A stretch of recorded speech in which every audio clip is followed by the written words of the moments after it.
783 millions de personnes n'ont toujours pas aujourd'hui accès à l'eau. Plus de 2,5 milliards de personnes n'ont pas accès à des installations sanitaires de base. Le problème de l'eau n'est pas l'eau directement, mais il est celui de l'alimentation, de la sécurité alimentaire.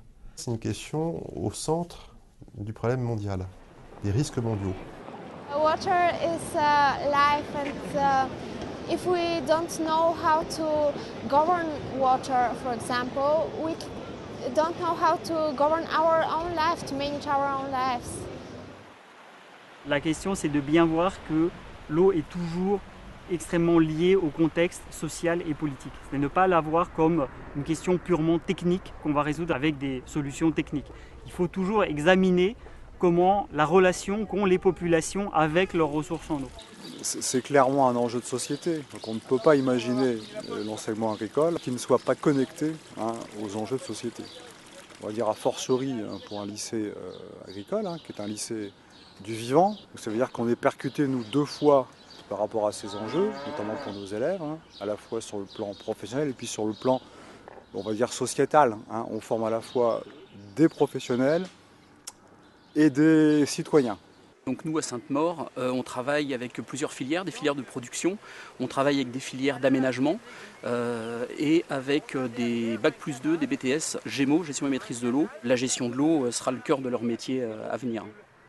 Donc on réalise ici des classes d'eau en collant au programme et au référentiel de chacune des formations. Et on essaie au sein d'une classe d'eau que l'équipe pédagogique soit impliquée et que chaque professeur travaille dans le cadre de cette classe d'eau et dans le cadre de sa matière. Les classes d'eau, en fait, ce sont des modules éducatifs qui sont proposés aux équipes enseignantes et qui ont pour objectif de développer une responsabilisation citoyenne dans le domaine de l'eau. Les points clés d'une classe d'eau sont les trois parties d'une classe d'eau, les rencontres avec les acteurs de l'eau, les visites de terrain et un travail interdisciplinaire et avec la réalisation d'une production collective. Le problème qu'on espère régler l'année prochaine, c'est la rivière haute. Donc les vaches descendent dedans et défèquent dedans, elles abîment les bordures de rivière et il y a des clôtures tout aux alentours donc qui retiennent tout. Quand il y a des crues, ça retient tous les arbres qui passent. Dans un premier temps, on part d'un constat, quelque chose d'une pratique ou d'un problème rencontré au niveau local.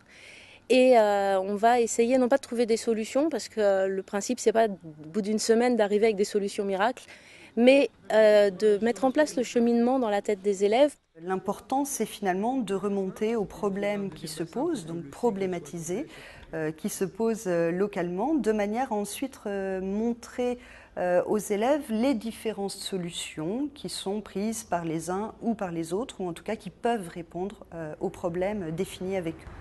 Donc en fait, on est plutôt dans une formation aux compétences plutôt que dans une formation à l'érudition. C'est de construire des outils pour être le plus possible opérationnel. Les premiers maillons de la chaîne alimentaire. Oui, en classe d'eau, on était plus libre. On pensait, quand on avait un sujet à traiter, on pensait par nous-mêmes les choses qu'on fait tous les jours. C'est vraiment, on se rapproche de la vie plutôt que des cours où on se rapproche des choses qui serviront peut-être pas plus tard. Je pense que nous arrivons à surmonter l'ensemble des défis liés à l'eau. Par contre, ce dont je suis sûr, c'est que ça ne va pas venir tout seul. Et donc il faut se prendre en main. Et ce n'est pas nous qui devons nous prendre en main, c'est l'ensemble de la population et les jeunes en particulier.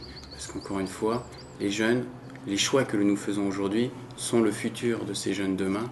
Et donc il faut qu'ils se prennent en main, il faut qu'ils participent, il faut qu'ils nous forcent à faire les bons choix.